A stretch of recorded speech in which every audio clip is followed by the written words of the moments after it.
Amados irmãos, queridas irmãs, louvado seja nosso Senhor Jesus Cristo, para sempre seja louvado. Hoje, dia 22 de outubro, sábado, da 29ª semana do Tempo Comum, dia em que celebramos a memória de São João Paulo II.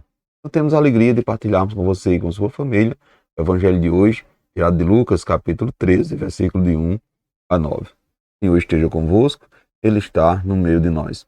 Proclamação do Evangelho de Jesus Cristo, segundo Lucas. Glória a vós, Senhor. Naquele tempo, vieram algumas pessoas trazendo notícia a Jesus a respeito dos galileus que Pilatos tinha matado e misturado seu sangue com um dos sacrifícios que oferecia.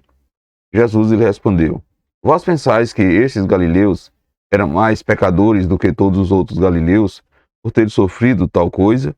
Eu vos digo que não.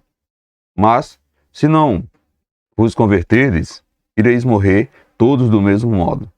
Aqueles 18 que morreram quando a torre de Siloé caiu sobre eles, pensais que eram mais culpados do que todos os outros moradores de Jerusalém? Eu vos digo que não. Mas se não vos converterdes, ireis morrer todos do mesmo modo. E Jesus contou esta parábola. Certo homem tinha uma figueira plantada na vinha. Foi até ela procurar vinho e não encontrou.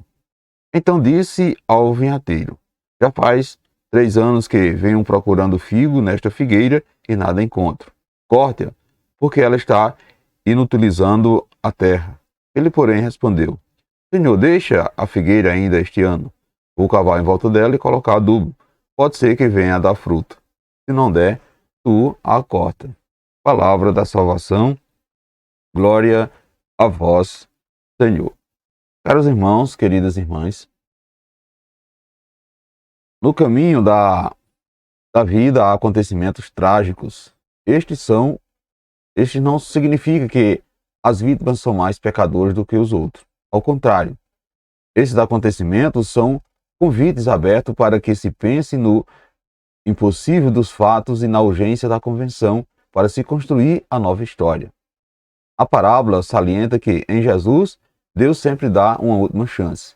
Então, os profetas do Antigo Testamento haviam comparado com uma árvore infrutífera a incapacidade do povo de praticar o bem. Então, por meio do profeta Jeremias, Deus ameaçou o povo com castigo, porque querendo fazer uma colheita, a videira estava sem uva, a figueira sem figo, e a folhagem estava seca.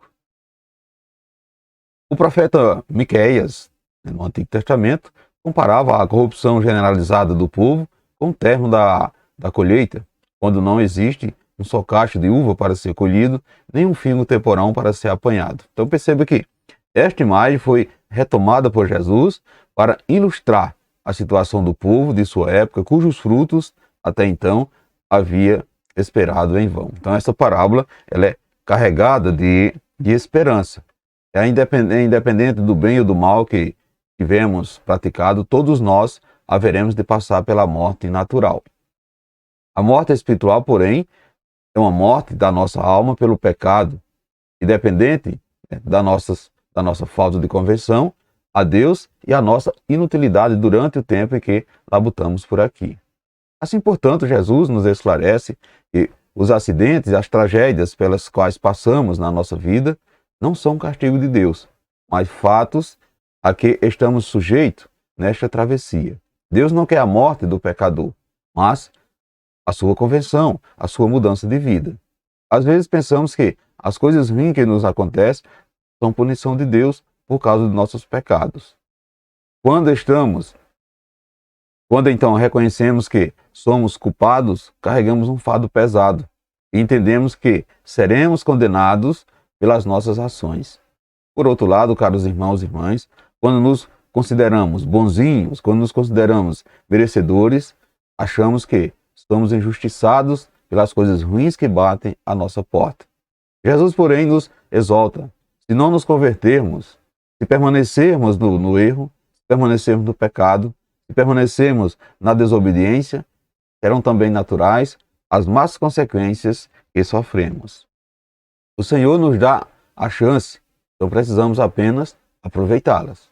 Por isso ele conta a parábola da figueira, a fim de que percebamos a paciência e o cuidado que o Pai tem, a fim de que não pereçamos. A nossa conversão, a nossa mudança de vida são condições para que também não morramos dos nossos pecados, isso é, não morramos espiritualmente.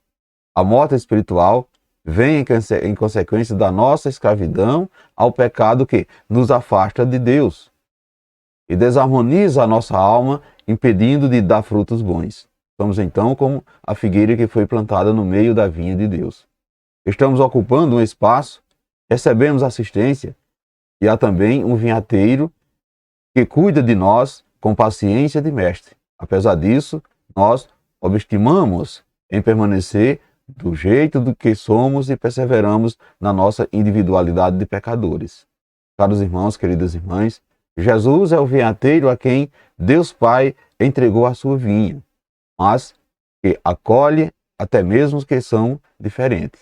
Cabe a cada um de nós nos deixarmos cavar, nos deixarmos adubar, nos deixarmos regar, a fim de que possamos dar frutos de justiça e santidade, frutos de paz, amor para alimentar o mundo. O Senhor é paciente e permite a cada dia que assumamos o lugar e o compromisso de sua vinha. Portanto, meus irmãos e minhas irmãs, nesse dia de hoje devemos nos questionar: qual é a visão que você tem das desgraças que acontecem no mundo? Qual são a sua visão? Você tem conseguido perceber que consequência as suas ações têm trazido para a sua vida? Quais os frutos você tem oferecido para alimentar o povo de Deus? O que você entendeu sobre a morte espiritual? Reflita isso nesse dia de hoje, meus irmãos e minhas irmãs.